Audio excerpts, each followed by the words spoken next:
அனைவருக்குமே வணக்கம். இந்த வீடியோவில் SBI உடைய பர்சனல் லோன் பற்றி நிறைய விஷயம் வந்து பார்க்கலாம். இப்போது SBI வந்து ஒரு கவர்மெண்ட் பேங்க், அதாவது என்னென்னா PSU பேங்க். ஸோ SBI மாதிரி ஒரு கவர்மெண்ட் பேங்க் மூலியமாக உங்களுக்கு பர்சனல் லோன் வேணும்னா அப்போ இந்த வீடியோ உங்களுக்கானதான். இப்போலாம் மார்க்கெட்டில் பார்த்தீங்கன்னா நிறைய அந்த இன்ஸ்டன்டான பர்சனல் லோன் ஆப்ஸில் வந்துருச்சு. அது மூலியமாக நீங்கள் பர்சனல் லோனில் எடுக்கும்போது அவங்களுடைய இன்ட்ரெஸ்ட் ரேட் வந்து ரொம்பவே அதிகமாக இருக்கும். இப்போது 25%, 30%, 35%. இதே நீங்கள் இந்த RBI ரெகுலேட்டட் பேங்க்ஸில் இருக்கு இல்லையா, அந்த நிறைய ப்ரைவேட் பேங்க்ஸு, தென் இந்த கவர்மெண்ட் பேங்க்ஸ்லாம் இருக்கு இல்லையா, அதாவது என்னென்னா PSU பேங்க்ஸு, அதை நீங்கள் இந்த இன்ஸ்டன்டான பர்சனல் லோன் ஆப்ஸ் வச்சு கம்பேர் பண்ணும்போது இதில் வந்து அந்த இன்ட்ரெஸ்ட் ரேட் வந்து கம்மியாக இருக்குது கம்பேர்ட் டு அந்த பர்சனல் லோன் ஆப்ஸ். ஸோ இப்போ சப்போஸ் நீங்கள் SBI போல் ஒரு பேங்க் மூலியமாக பர்சனல் லோன் எடுக்க போகிறீங்கன்னா என்னென்ன முக்கியமான தெரிஞ்சிக்க வேண்டிய விஷயம் இருக்குது அதை நம்ம பார்க்கலாம். ஸோ இந்த வீடியோவில் நம்ம என்னெல்லாம் பார்க்க போகிறோம்னா, இந்த SBI உடைய பர்சனல் லோன்னா என்னது, தென் இதில் எவ்வளோ வரைக்கும் லோன் கிடைக்கலாம், தென் இந்த ரேட் ஆஃப் இன்ட்ரெஸ்ட் என்னது, இந்த லோனுக்கு என்ன எலிஜிபிலிட்டி க்ரைட்டீரியா இருக்குது, என்னென்ன டாக்குமெண்ட்ஸில் தேவை, தென் இந்த லோன் வந்து எடுத்ததுக்கப்புறம் அந்த லோன் இருக்கு இல்லையா அதை வந்து ரீபே பண்ணுறதுக்கு எவ்வளோ டைம் வந்து கிடைக்கும், அது எல்லாமே இந்த வீடியோவில் நம்ம பார்க்கலாம்.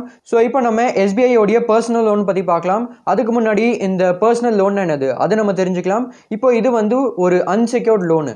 நிறைய பேர் எதுக்கு இந்த பர்சனல் லோனை எடுப்பாங்கன்னா, எதுக்கு வந்து இந்த பர்சனல் லோன் தேவைப்படுதுன்னா, நிறைய பேருக்கு என்னென்னா ஏதாச்சும் ஒரு எமர்ஜென்சியில் பணம் தேவைப்படலாம், ஏதாச்சும் ஒரு மெடிக்கல் எமர்ஜென்சி, அதில் வந்து பர்சனல் லோன் எடுப்பாங்க. இல்லைன்னா நிறைய பேருக்கு என்னென்னா திடீர்னு வந்து பணம் தேவைப்படும், ஏதாச்சும் ஒரு பணம் கஷ்டம் வரும், அதில் வந்து பர்சனல் லோன் எடுப்பாங்க. இல்லைன்னா நிறைய பேருக்கு என்னென்னா அந்த வெக்கேஷன் போகணும்னு ஆசை இருக்கும், எங்கேயாச்சும் ஃபாரினில் போயிட்டு சுற்றி பார்க்கணும் அது மாதிரி ஆசை இருக்கும். ஸோ அதுக்கு வந்து பர்சனல் லோன் எடுப்பாங்க. தென் நிறைய பேருக்கு என்னென்னா பசங்க இருப்பாங்க, அவங்களுடைய அந்த ஸ்கூல் ஃபீஸ் வந்து கட்டணும், காலேஜ் ஃபீஸ் வந்து கட்டணும். ஸோ அதுக்கு வந்து பர்சனல் லோன் எடுப்பாங்க. தென் நிறைய பேருக்கு என்னென்னா ஏதாச்சும் ஒரு எக்ஸ்பென்சிவான பொருள் வந்து வாங்கணும்னு ஆசை இருக்கும். ஸோ அதை வாங்குறதுக்கு வந்து பர்சனல் லோன் எடுப்பாங்க.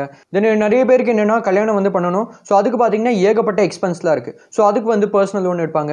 ஸோ இது மாதிரி பார்த்தீங்கன்னா ஏகப்பட்ட ரீசன் இருக்குது, அதுக்கு வந்து இந்த பர்சனல் லோனை எடுப்பாங்க. தென் இந்த பர்சனல் லோன் பொறுத்த வரைக்கும் என்னென்னா இதோடைய அந்த ரேட் ஆஃப் இன்ட்ரெஸ்ட் இருக்கு இல்லையா, அது வந்து அதிகமாக இருக்குது. ஏன்னா இது வந்து ஒரு அன்செக்யூர்ட் லோனு. இதுக்கு வந்து எந்த விதமான அந்த கொலாட்ரல் வந்து தேவையில்லை, அதாவது என்னென்னா எந்த விதமான அந்த செக்யூரிட்டி வந்து தேவையில்லை, எதுவுமே நீங்கள் அடகு வைக்க தேவையில்லை. உங்களுடைய வீட்டோடைய அந்த பத்திரம், அந்த டாக்குமெண்ட் ஆகட்டும் சரி, இல்லைன்னா நகை ஆகட்டும் சரி, அதெல்லாம் எதுவுமே வந்து ஒரு கொலாட்ரலாக வந்து வைக்க தேவையில்லை.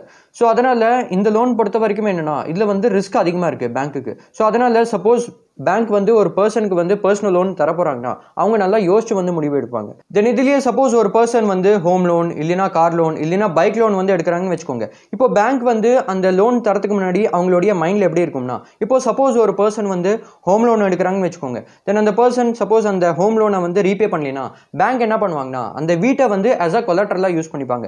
அதுக்கப்புறமாக அந்த வீட்டை வந்து அவங்க எடுத்துட்டு அந்த வீட்டை வந்து வித்துருவாங்க. லேண்டோடைய சேர்த்தா சொல்லிட்டு இருக்கேன். அதை வந்து விற்றதுக்கப்புறம் அவங்களுடைய அந்த லோன் இருக்கு இல்லையா அதை வந்து ரெக்கவர் பண்ணிடுவாங்க. அதே மாதிரி சப்போஸ் ஒரு பர்சன் வந்து கார் லோன் வந்து எடுக்கிறாங்கன்னு வச்சுக்கோங்க.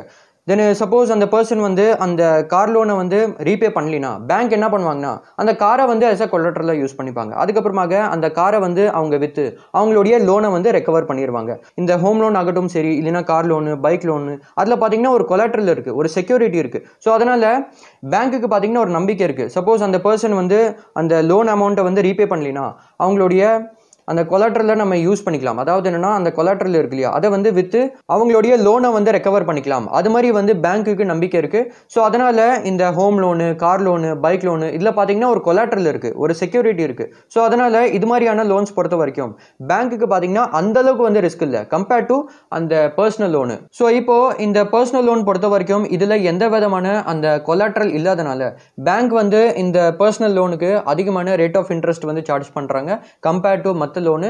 தென் இந்த இன்ட்ரெஸ்ட் ரேட்லேயே பார்த்தீங்கன்னா ரெண்டு விதமான டைப் இருக்குது. ஒன்று வந்து ஃபிக்ஸ்டு ரேட் ஆஃப் இன்ட்ரெஸ்ட், இன்னொன்று வந்து ஃப்ளோட்டிங் ரேட் ஆஃப் இன்ட்ரெஸ்ட். இப்போ இந்த ஃபிக்ஸ்டு ரேட் ஆஃப் இன்ட்ரெஸ்ட் என்னன்னா அந்த இன்ட்ரெஸ்ட் ரேட் இருக்கு இல்லையா அது வந்து ஃபிக்ஸ்டாக இருக்கும், ஒரே மாதிரி தான் இருக்கும், அது வந்து மாறாது அடுத்த ஒரு 2 வருஷத்துக்கு.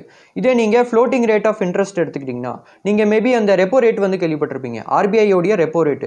ஸோ அதனால் இந்த ஃப்ளோட்டிங் ரேட் ஆஃப் இன்ட்ரெஸ்ட் இருக்கு இல்லையா அது வந்து RBI உடைய அந்த ரெப்போ ரேட் பேஸ் பண்ணி தான் இருக்குது, அதை டிபெண்ட் பண்ணி தான் இருக்குது. ஸோ அதனால் சப்போஸ் RBI உடைய அந்த ரெப்போ ரேட் வந்து இன்க்ரீஸ் ஆயிடுச்சுன்னா இந்த இன்ட்ரெஸ்ட் ரேட்மே இன்க்ரீஸ் ஆயிரும். சப்போஸ் அந்த ரெப்போ ரேட் வந்து குறைஞ்சிருச்சுன்னா இந்த இன்ட்ரெஸ்ட் ரேட்மே குறையும். ஸோ அதை தான் நம்ம ஃப்ளோட்டிங் ரேட் ஆஃப் இன்ட்ரெஸ்ட்னு சொல்லுவோம். தென் இந்த SBI பர்சனல் லோனோடைய இன்ட்ரெஸ்ட் ரேட் இருக்கு இல்லையா அது வந்து 10.3% ஆரம்பிக்குது. தென் சப்போஸ் உங்களுக்கு இந்த SBI பர்சனல் லோனோடைய சரியான இன்ட்ரெஸ்ட் ரேட் பற்றி தெரிஞ்சுக்கணும்னா அப்போ நீங்கள் என்ன பண்ணலாம்னா இந்த எஸ்பிஐ பர்சனல் லோனுக்கு அப்ளை பண்ணும்போது நீங்கள் தெரிஞ்சுக்கலாம். தென் இந்த லோன் வந்து கிடைக்கும் போது அப்போவுமே தெரிஞ்சுக்கலாம். தென் இந்த இன்ட்ரெஸ்ட் ரேட் இருக்கு இல்லையா, இது வந்து வாரம் மாதம் வந்து மாறிட்டே இருக்கும். ஸோ அதனால் அதை நீங்கள் நல்லா செக் பண்ணிக்கோங்க. தென் இந்த எஸ்பிஐ பர்சனல் லோன் பொறுத்த வரைக்கும் என்னென்னா 35 லட்சம் வரைக்கும் லோன் கிடைக்கலாம்.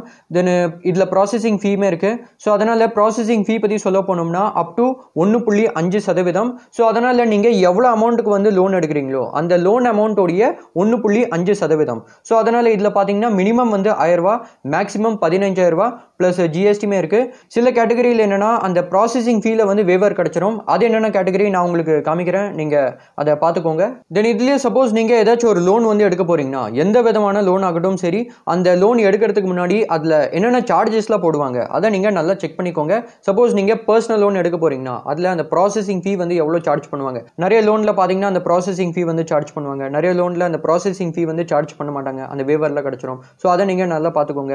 தென் சப்போஸ் நீங்கள் ஒரு லோன் வந்து எடுக்க போகிறீங்கன்னா அதுக்கப்புறமாக சப்போஸ் நீங்கள் ஃபியூச்சரில் அந்த லோனை வந்து ப்ரீ க்ளோஸ் பண்ண போகிறீங்கன்னா இல்லைனா ஃபோர் க்ளோஸ் பண்ண போகிறீங்கன்னா அதுக்கு என்னென்ன சார்ஜஸ்லாம் பிடிப்பாங்க அதுவுமே நீங்கள் நல்லா பார்த்துக்கோங்க. சப்போஸ் நீங்கள் ஒரு லோன் எடுக்க போகிறீங்கன்னா அதில் என்னென்ன டாக்குமெண்டேஷன் சார்ஜஸ்லாம் இருக்குது அதுவுமே நீங்கள் நல்லா பார்த்துக்கோங்க. தென் இந்த பர்சனல் லோனுக்கு எந்த விதமான அந்த செக்யூரிட்டி வந்து தேவையில்லை, அந்த கொலாட்ரல் வந்து தேவையில்லை. தென் இந்த பர்சனல் லோனுக்கு யாரெல்லாம் வந்து எலிஜிபிள், தென் எவ்வளோ லோன் அமௌண்ட்டுக்கு லோன் வந்து கிடைக்கலாம் அது இப்போ நம்ம பார்க்கலாம். ஸோ எலிஜிபிலிட்டி பற்றி சொல்ல போனோம்னா இப்போ இந்த பர்சனல் லோனுக்கு யாரெல்லாம் வந்து எலிஜிபிள்னா கவர்மெண்ட் செக்டார் எம்ப்ளாய், அதில் வந்து central government, state government, railway, police, BSc இவங்களாம் வந்துடுவாங்க. தென் டிஃபென்ஸ் செக்டார் எம்ப்ளாய், அதில் வந்து defence, Indian army, Indian air force, அதாவது என்னென்னா IAF, Indian navy, Indian cost card, central armed police இவங்களாம் வந்துடுவாங்க. தென் கார்பரேட் செக்டார் எம்ப்ளாய் இவங்க எல்லாருமே இந்த பர்சனல் லோனுக்கு எலிஜிபிள் தான். அது மட்டும் இல்லாமல் அந்த எம்ப்ளாயோடைய சேலரி அக்கௌண்ட் இருக்கு இல்லையா, அது வந்து எஸ்பிஐ பேங்க் கூட இருக்கணும். அப்போ தான் வந்து இந்த லோனுக்கு எலிஜிபிள். தென் மினிமம் சர்வீஸ் எலிஜிபிலிட்டி என்னன்னா சப்போஸ் நீங்கள் கவர்மெண்ட் இல்லைனா டிஃபென்ஸ் செக்டார் எம்ப்ளாயாக இருந்தீங்கன்னா மினிமம் 6 மாதம் சர்வீஸ் பண்ணியிருக்கணும். கார்பரேட் செக்டார் எம்ப்ளாயாக இருந்தீங்கன்னா மினிமம் 12 மாதம் சர்வீஸ் பண்ணியிருக்கணும். தென் என்ன ஏஜ் வந்து இருக்கணும்னா 21லேருந்து 60க்குள்ளே இருக்கணும். சப்போஸ் நீங்கள் கவர்மெண்ட் இல்லைனா டிஃபென்ஸ் செக்டார் எம்ப்ளாயாக இருந்து தென் சர்வீஸ்லையும் இருக்கீங்க, தென் உங்களுடைய ஏஜ் வந்து 60க்கு மேலே இருக்குன்னா தென் இந்த கேஸில் இந்த பர்சனல் லோனுக்கு இவங்க மேபி வந்து கன்சிடர் பண்ணலாம். ஸோ அது வந்து எஸ்பிஐ பேங்க் பொறுத்து தான் இருக்குது. தென் இந்த பர்சனல் லோனுக்கு மினிமம் நெட்டு மாதம் சம்பளம் எவ்வளோ இருக்கணும்னா கவர்மெண்ட் இல்லைனா டிஃபென்ஸ் செக்டார் எம்ப்ளாயிஸ்க்கு 20,000க்கு மேலே இருக்கணும். கார்பரேட் செக்டார் எம்ப்ளாயிஸ்க்கு 25,000க்கு மேலே இருக்கணும்.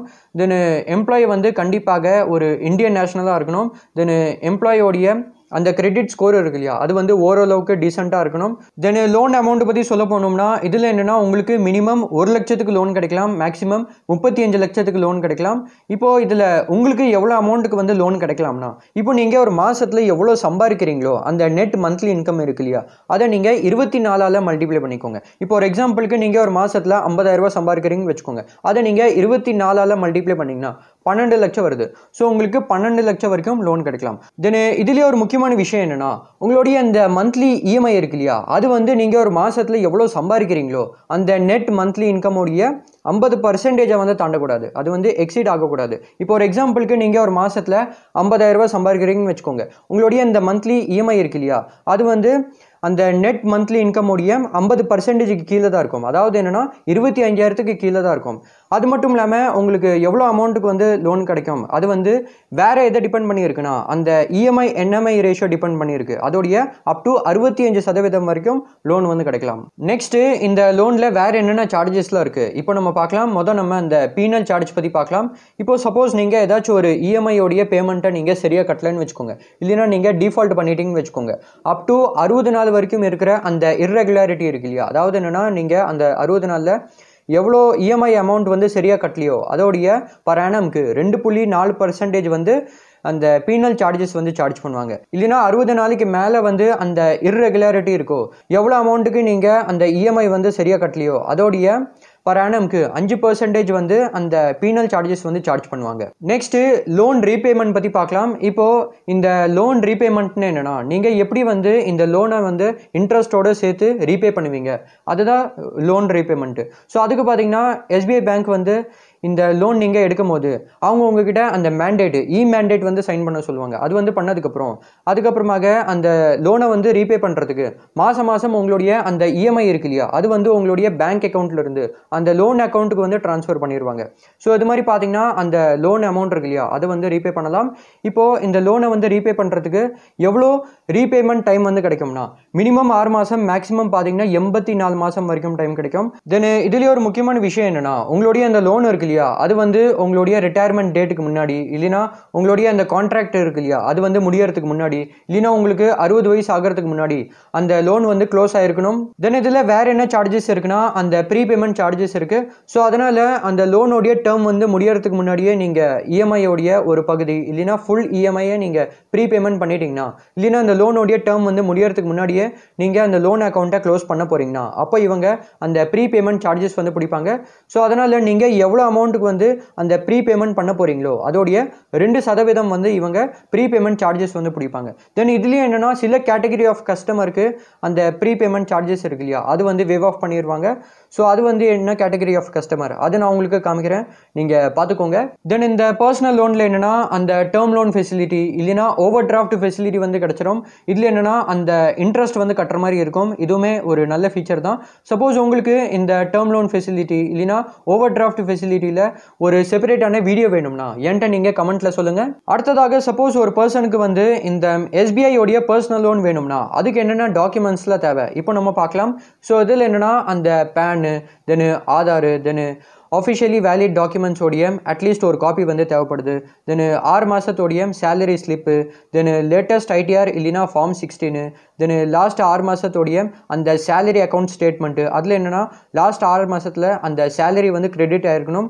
ஸோ இது எல்லாமே தேவைப்படுது. அது மட்டும் இல்லாமல் அவங்க வந்து ஒரு அப்ளிகேஷன் ஃபார்ம் வந்து தருவாங்க. ஸோ அது வந்து ஃபில் பண்ணி யார் வந்து அந்த லோனை வந்து பாரோ பண்ண போகிறாங்களோ அவங்களுடைய அந்த ஃபோட்டோ இருக்கு இல்லையா, அதில் வந்து ஒட்டி அந்த அப்ளிகேஷன் ஃபார்ம் வந்து சப்மிட் பண்ணுற மாதிரி இருக்கும். இன்னொரு முக்கியமான விஷயம் என்னன்னா, நீங்க இந்த பர்சனல் லோனை எடுக்க போறீங்கன்னா பேங்க் உங்களுடைய கிரெடிட் ஸ்கோரை செக் பண்ணுவாங்க. தென் இதுலயே இந்த SBI பர்சனல் லோனுக்கு எப்படி அப்ளை பண்றது அது உங்களுக்கு தெரிஞ்சுக்கணும்னா, ஸோ அதனால அந்த டாபிக்ல சப்போஸ் உங்களுக்கு ஒரு செப்பரேட்டான வீடியோ வேணும்னா என்கிட்ட நீங்க கமெண்ட்ல சொல்லுங்க. தென் SBI பர்சனல் லோன் பத்தி நம்ம நிறைய விஷயம் வந்து பார்த்துருக்கோம். அப்பயும் சப்போஸ் உங்களுக்கு இந்த டாபிக்ல ஏதாச்சும் டவுட் இருந்துச்சுன்னா அதை நீங்க என்கிட்ட கமெண்ட்ல கேளுங்க.